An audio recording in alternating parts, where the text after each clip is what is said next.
сейчас едем в какой город? Светлогорск. Светлогорск. Бывший Сегодня город Рауша. бывший город Рауша. Сегодня 2 февраля 2022 год. Я Мухиддин Музафар и со мной мой сценарист Бахтиёр Каримов. Мы сейчас как раз обсуждаем тему дорога в фильмах, да? Символика дорога.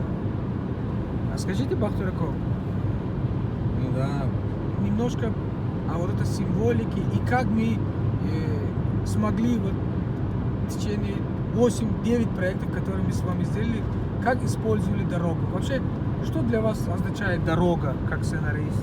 дорога Как сама по творческий себе человек. это уже метафора. Потому что она имеет первых два основных пункта, начало и конец, и очень много промежуточных пунктов, в течение которых может произойти с человеком все, что угодно. Мы когда стартуем с точки А в точку Б, имеем какую-то цель. Ну или бывает, что человек просто бесцельно пытается пройти это расстояние от точки А до точки Б, не зная, что ожидает его на протяжении этого пути. Потому что от точки А до точки Б может произойти очень много остановок, поворотов, разворотов. По сути, если брать метафорично, то дорога есть наша жизнь. Наша жизнь от рождения до смерти, это же есть путь наш от точки А до точки Б. Поэтому, имея небольшую долю фантазии, можно очень много заложить в эту метафору. Дорога, она бесконечна, как и наша жизнь, и наша мысль. Мы же когда думаем, наша мысль тоже никогда не заканчивается. Как и дороги. Сколько существует человечество, столько существует и дороги. Поэтому это никогда не потеряет своей актуальности. А еще очень важно для сценариста, для творческого человека быть в дороге, потому что в этом состоянии у человека очень много рождается мыслей, зачастую полезных. Мы многому учимся у дороги. Как-то так. А вы сам любите дорогу? Я очень люблю дорогу. Был еще когда маленький. Мы с друзьями воровали ключи у родителей от машины. Я у папы, там, мой друг у отца своего. Вечерами могли сесть, кататься. Из Душанбе могли там до Ленинского района доехать даже. Было это очень интересно, ехать дороги, мечтать о своем будущем, забывая о том, что можно по шее получить за кражу в автомобиле у родителей. Дорога, дождь, река, огонь — это то, что пробуждает наши мысли. Ну, мои, во всяком случае.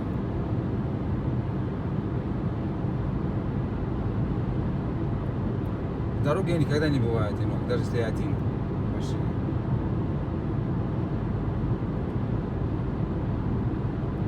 Как вы думаете, вы нашли свою миссию в этой жизни?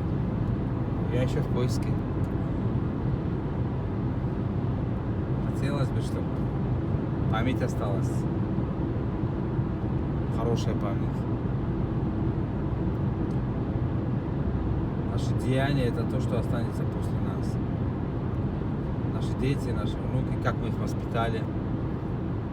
Что мы вообще принесли с собой в этот мир? Можно прийти и уйти незаметно. Так может каждый.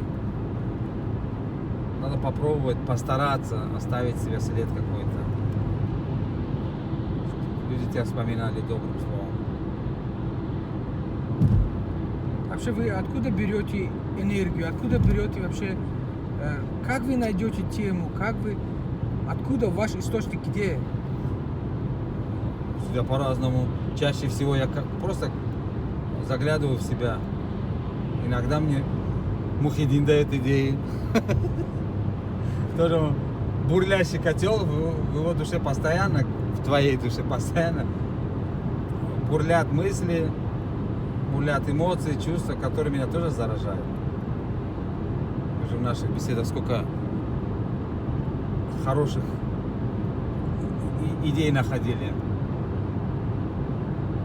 Мне кажется, человечество, люди для того и созданы, чтобы помогать друг другу. мыслями, деяниями, поступками своими. Если два творческих человека сошлись, они просто обязаны помогать друг другу, рожать, грубо говоря, что-то полезное в этот мир приносить.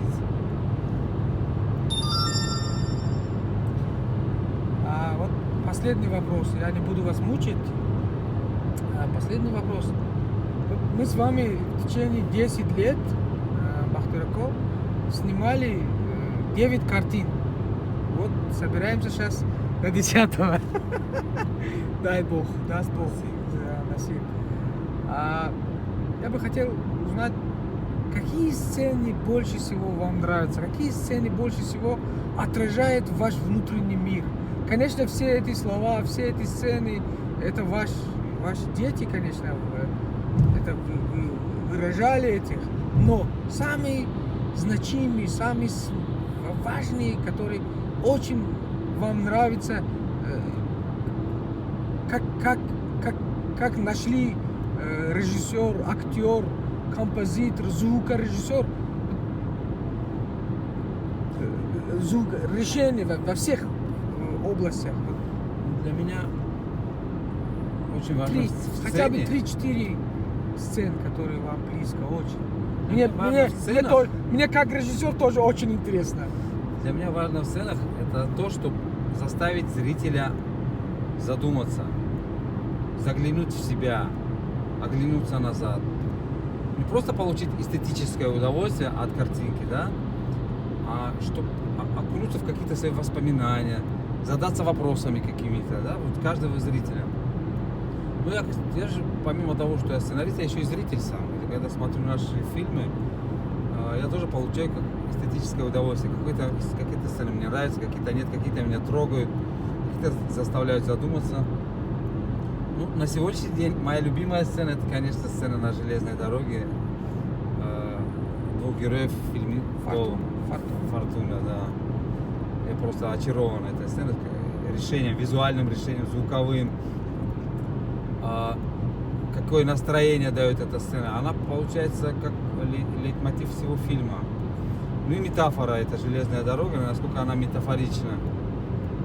Как они уходят вдаль, наши герои, и какое настроение они у меня пробуждают. Подобная же сцена у меня, подобное же настроение вызывала сцена главной героини в фильме «12 лет ожидания». После последнего звонка, последнего звонка она сидит на скамейке, когда дворник метет этот школьный плац. Очень много эмоций вызывала у меня эта сцена, да, и при написании, и при просмотре. Бывает, что над какой-нибудь сценой очень долго работаешь, а бывает, она просто льется из тебя, и все. И ты не хочешь ее не менять, не как-то доделать, дополнять. Это вот одни из этих сцен. Мы должны, в принципе, сами получать удовольствие от того, что мы творим. Я считаю, в этом и есть законченность произведения, когда мастер, тот, кто создавал это произведение, сам должен получать, не знаю, моральное или эстетическое какое-либо удовольствие и самоудовлетворение, чтобы он смотрел на свое детище и понимал, что вот то, что я хотел. Это сродни тому, что вот ты родил и воспитал ребенка, да? Смотришь на него при его каких-то достижениях и гордишься внутренне. Ты не можешь никому сказать, что сам себя ты хвалишь. Говоришь, какой же я молодец, что вот такое детище у меня родилось. Конечно, нам важна оценка окружающих, но еще очень важно, чтобы ты сам был удовлетворен своей работой. Потому что, мы творческие люди, у нас у каждого еще есть свой взгляд на прекрасное, на вечное, на то, что мы творим. И очень было бы полезно и радостно, когда эти взгляды совпадали бы с большинством взглядов зрителей. Наверное, такие люди потом становятся гениями, которые могут широко охватить. Эта глубина мысли поражает всех окружающих. Мы к этому и стремимся, в принципе. Мы же еще учимся. Благо у нас есть хороший наставник. Вот мы сейчас едем на дороге, я думаю о наше сотрудничество, наши дороги. Сколько дорог мы вместе? За 10 лет много 10. дорог. Да, мы вроде бы в течение 10 лет один раз 7 лет назад встретились, да? Или 7 лет? Или 5 лет. 5 лет, 5 лет, Последний раз было 5 Да. лет назад в Москве. Но все равно мы были всегда вместе. Всегда на связи. Наш Наши мысли путь- всегда... Наши мысли, наши чувства, наш путь всегда был один, да? Благо коммуникации позволяет 21 век. Да. Кнопку нажал и вы уже вместе. А по поводу фильма «Теснина», Честно скажу, Да. мне этот фильм очень нравится. Я не пойму, почему. Я ожидал большего от его восприятия зрителям, если честно. Я думал, он будет очень любим, очень популярен в Таджикистане. Вот то, что я наблюдаю, вызывает у меня, конечно, огорчение немалое. Потому что, по мне, так произведение было замечательное. вы думаете, зрители недооценили, да? Недооценили этот кадр? Мне кажется, так, может быть, чего-то не доработали. Может, в плане маркетинга где-то неправильно работать. Потому что сейчас же 21 век, может, надо учитывать еще, чтобы не просто создать продукт, а как его продвигать. Не надо ждать, чтобы все его посмотрели, сами и похвалили. Может быть, самому надо было как-то предлагать. Я не знаю, по мне так, эта картина просто замечательная. Я всегда ее с удовольствием пересматриваю.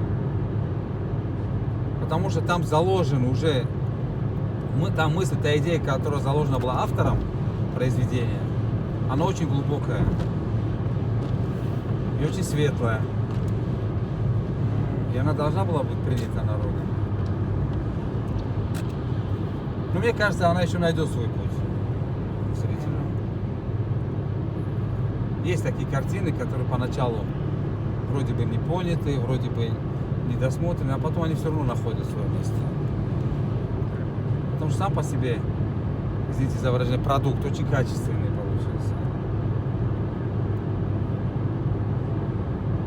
Лично я не теряю надежды, что своего зрителя найдет эта картина.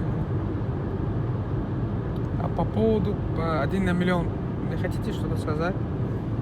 Как вы думаете? по 1 на поводу- миллион? Очень много отзывов в отличие от других наших работ с вами, очень много отзывов из других стран, например, из Казахстана, из Узбекистана, из России. Очень много отзывов сегодня К получаю. сожалению, это как раз тот случай, когда говорят, нет пророка в своем отечестве. Очень обидно, когда что-то наше родное принимается лучше за пределами родной республики, родной страны, чем в самом Таджикистане. Вот. Эта картина мотивирующая. Она должна все делать для того, чтобы мотивировать зрителя на какие-либо действия. Там же очень много умных вещей говорят. Причем мы же использовали там мысли самого Сайгмуродова. А он человек не глупый, человек, который добился многого, и который действительно из самых низов, из коробки, из-под холодильника добился до высот бизнеса. Да? То есть у него реально есть чему поучиться. И почему бы не поучиться? То есть получается, что за пределами Таджикистана люди поняли, что надо у него чему-то учиться. У нас, к сожалению, еще он не ко всем нашел подход, не каждый его понимает. Но мне кажется, это неизбежно. Прогресс — это такая вещь, от которой ты не спрячешься. Ты или будешь с ним, или он тебя переедет. Вот и все. Сайгмурод, по-моему, человек, который немножечко опережает свое время именно в Таджикистане. Скоро такие люди будут двигателями прогресса у нас. У нас ретроградная страна, к сожалению. У нас очень сильные обычаи, традиции. Это, конечно, это хорошо, но в определенной мере. Надо всегда знать время и место для всего. Придет время, и его идеи найдут место в умах таджикистанцев. Сейчас, к сожалению, на сегодняшний день это не так. У него мало последователей, у него мало почитателей, и почему-то картина воспринимается больше как рекламный ролик, а не как поучительный фильм. Ну, по крайней Может мере, в Таджикистане. Именно про Таджикистан я и говорю. Потому что за пределами, насколько я знаю, там совсем другая реакция на это произведение. такое бывает, такое случается. Значит, мы что-то не учли. Я тут больше склонен винить себя, нас. Значит, мы где-то что-то недопоняли. Может, она была больше ориентирована на внешнего зрителя, чем на внутреннего. Это так и есть, потому что нам же помогали и продюсеры. Вот я заболтался и пропустил наш поворот. Теперь мы будем несколько километров ехать назад. Ну, самое главное, чтобы мы в творческом пути не заблудились. Да, все правильно. Надеюсь, это не будет метафорой. Спасибо большое. Спасибо. Извините, что сбылись. Оно должно было так Да. случиться.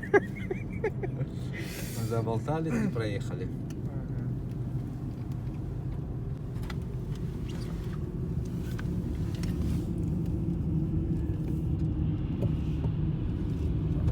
ده سال می شود که با بختیارکا به یک راه وارد شدیم و این شب و روز ما به شرافت تصمیم جشن همین 10 سالگی در یک راه به سوی روانیم، در جستجوی خود، در جستجوی آرزو و مقصدهای نجیب خود، در جستجوی الهام، در جستجوی یافتن و شناختن دردهای باطن و افاده آن در روی ورق و بعدا در روی تسمه کنار.